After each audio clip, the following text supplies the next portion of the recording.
Aloha. I want to take just a moment or two just to share with you some thoughts and maybe a brief little teaching when it comes to the area of leadership. Because look, this is the calling that God has placed on your heart and mind. Not just to be leaders, but to be spiritual leaders.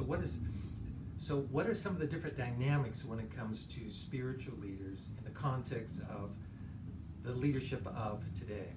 Now look, I don't know if you've ever done this, but it's something that I have found myself doing just because leadership is something that I've always been intrigued with, fascinated by, and just have found myself in leadership, it seems like my entire life.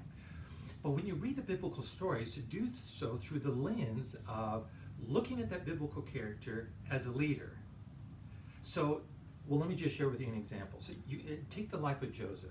Now, Joseph is one of the most fascinating characters in all of Scriptures, but particularly in the Old Testament.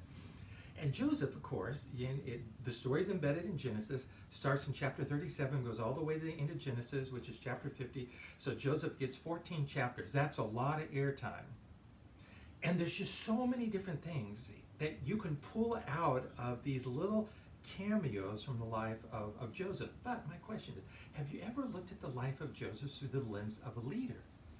Don't you think it's rather fascinating that whenever Joseph shows up, he leads? So Joseph shows up, and it's like he shoots to the top as a leader. So even as a kid at home, he shows up as a kid at home, and he leads.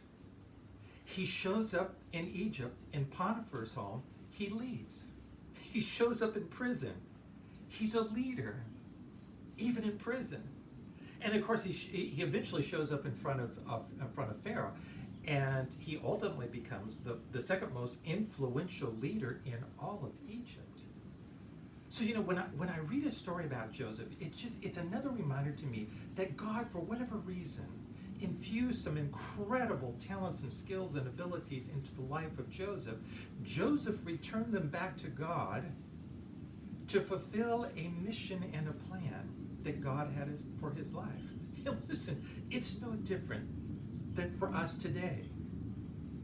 Because God has done the same with you. God has done the same with me. And our desire now and our intentions is to be faithful to the calling that God has placed in our lives of that as spiritual leaders. So now look, the teaching is going to be rather short and simple here today because it's just one cryptic line. Because we're going to shoot to the New Testament and look at one little line from the Apostle Paul.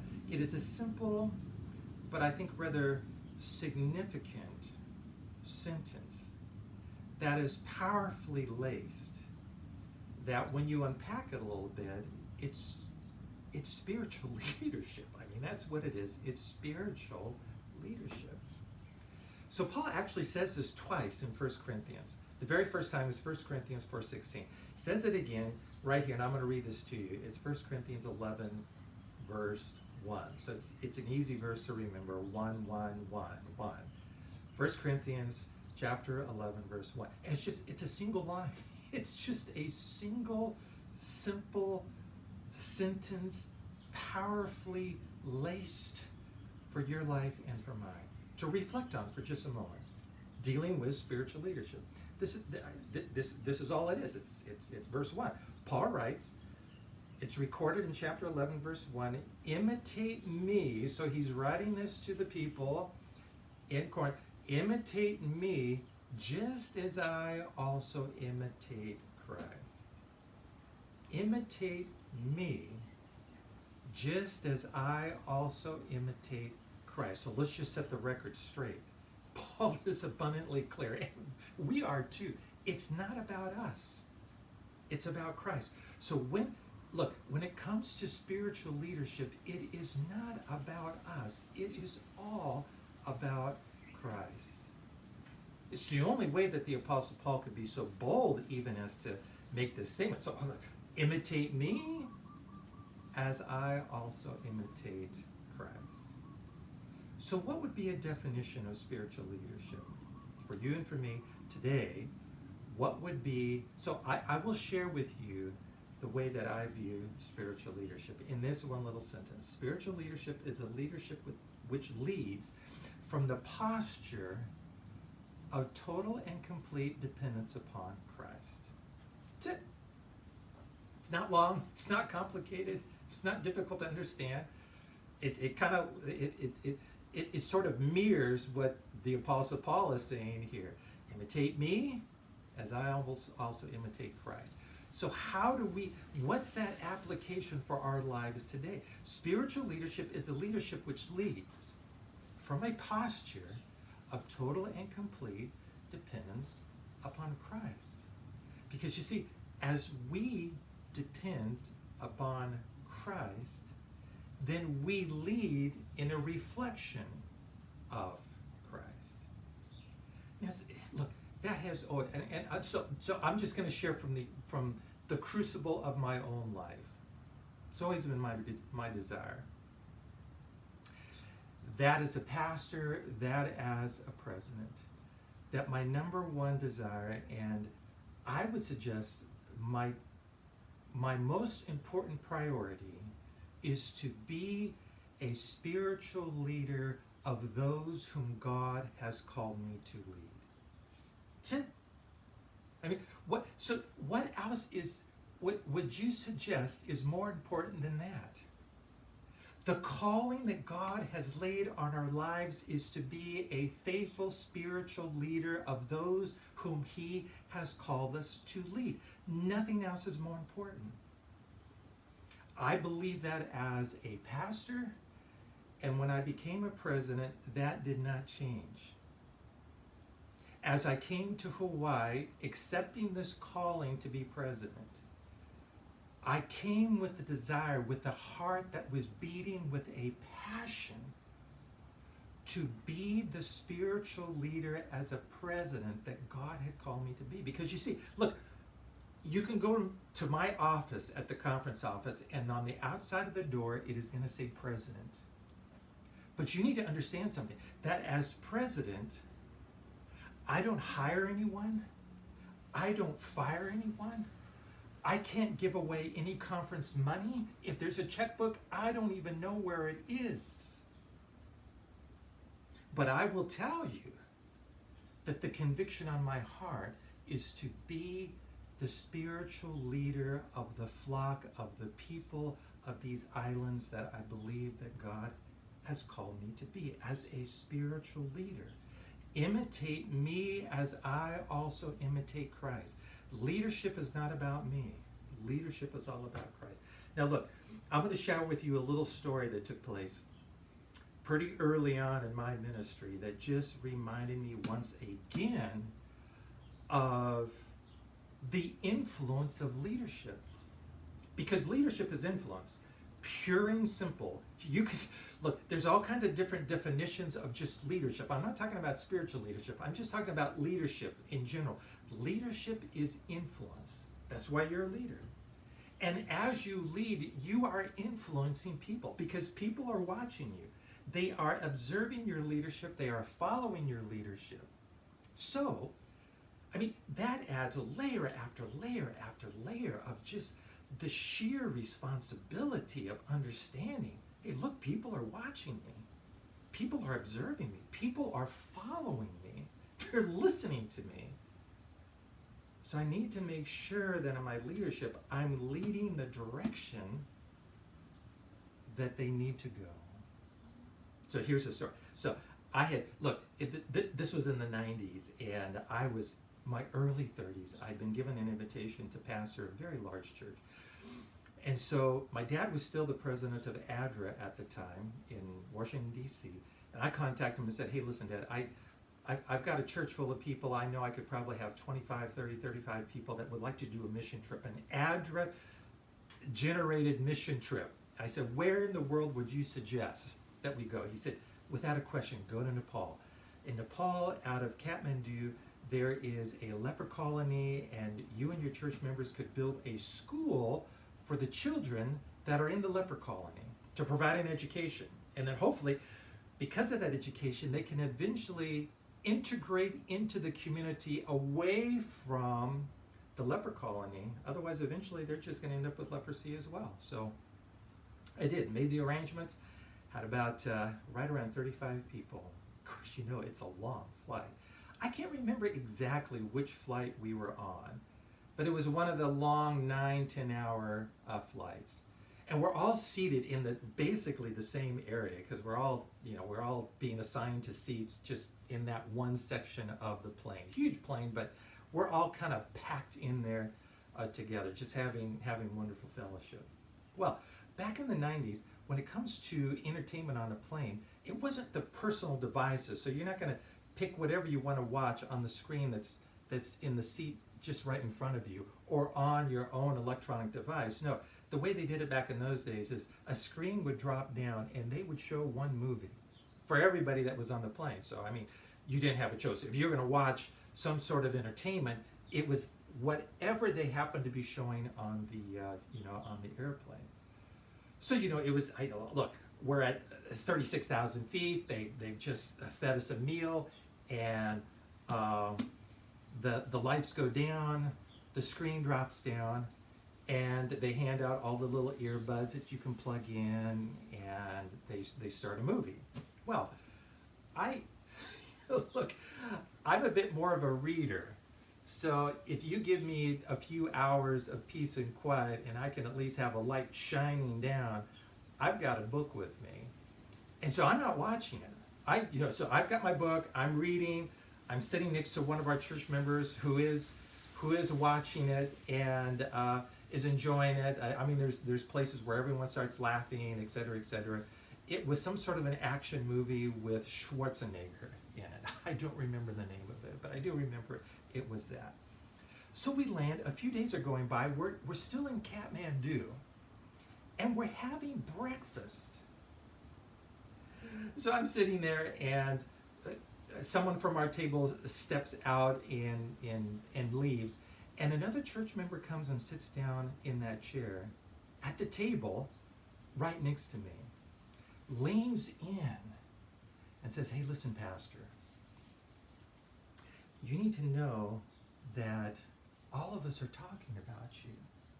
I said, "Please, listen, as a pastor, as soon as you hear those words, Pastor, there's some of us that are talking about you, this is never good.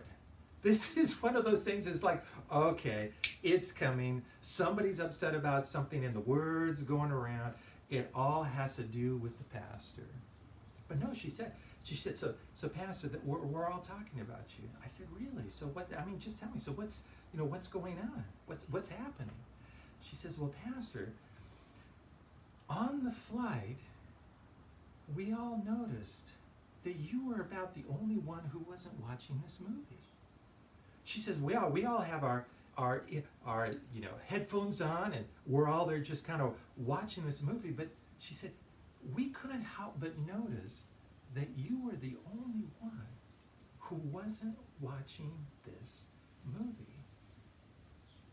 And so we had a little bit more of a conversation, and in essence, what she was saying is that we just really admired that. We respected that about you. Now look, I'm not going to stand here in front of you today and say, look, there's something wrong with watching something on an airplane.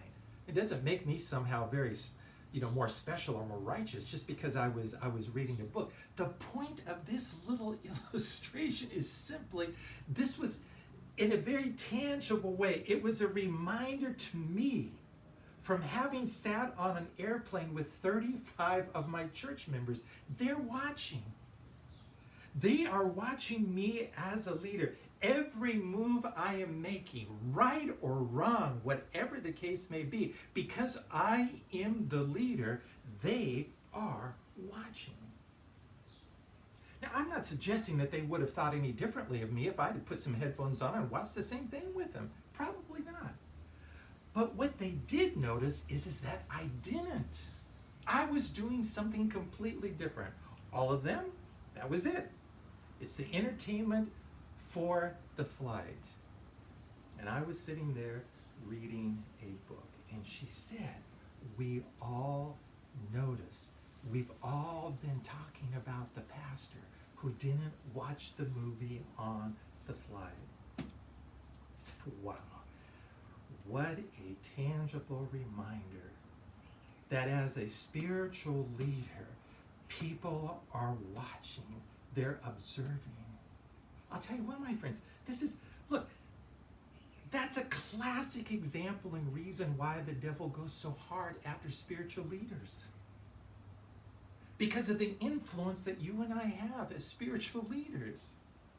Because he knows, man, if I can take you out, the collateral damage is going to take a bunch out as well. Because of people's respect, the way that they have looked up to you. Oh, so man, if that happens to Ralph, well, listen, I'm just going to give up on this Christianity. I'm not going to go to church anymore, etc., etc., etc. The devil can go all kinds of different directions with that. So he has set the bullseye on you and on me as spiritual leaders. Because of the spiritual influence that has been gifted to us, because of the calling that God has intentionally chosen to place in your life and mine. And the Apostle Paul comes along and says, you know what? Imitate me, because I am imitating Christ. It's no different for you or for me today, fellow spiritual leader. People are watching and observing. You know what? If and when the day comes that I leave Hawaii, and if what they say about me is, well, Ralph really didn't do this that great, and, he really kind of dropped the ball over here. But if they will remember me as one who intentionally chose to be a spiritual leader for Christ, that was living up Christ, that was sharing Christ, that was opening the Word, that was reading the Word, that was living a life as faithfully as he could to reflect the image of Christ, and then encouraging them as well. You know what? I'm okay with that. I am really okay with that. Because I believe that that is the calling that God has placed on my life. And it is a passionate desire of mine to be the spiritual leader that God has called me to be. And the fact of the matter is, I believe that if that is my priority, the rest of the stuff is going to come together one way or another. God's going to take care of it. It's because it's his work. I want to be faithful to the one who has called me to his work. He'll take care of the rest. The consequences are his. The calling for me is imitate, reflect Christ. Because they are watching, they are observing, they are following you and me as spiritual leaders. So I just want to encourage you. Look, I don't know if you've ever had something so tangible as a reminder. I had no idea, sitting at 36,000 feet reading a book while everyone else is watching Arnold Schwarzenegger, that would have such an impact on my members. But it did. It did. So what do you say? So this is just a simple invitation, and I don't want this teaching to go necessarily any longer, but let's circle back to the calling. God called Joseph as a leader. God called Paul as a leader. And Paul says, imitate me as I imitate Christ. Spiritual leadership is a leadership which leads from the posture and the position of total and complete dependence upon Christ, which means you and I need to be in the Word with Christ every single day. That's how the Apostle Paul was able to say that. Imitate me, because I'm imitating Christ. You can't imitate somebody if you're not reflecting on them, if you're not learning from them. Paul was, you are, I am. It's our desire. So whatever other areas of leadership you're called to, which you are, chairing boards, etc., some of the administrative responsibilities that we all have, do not let that take the place or usurp the supremacy of being the spiritual leader that God has called you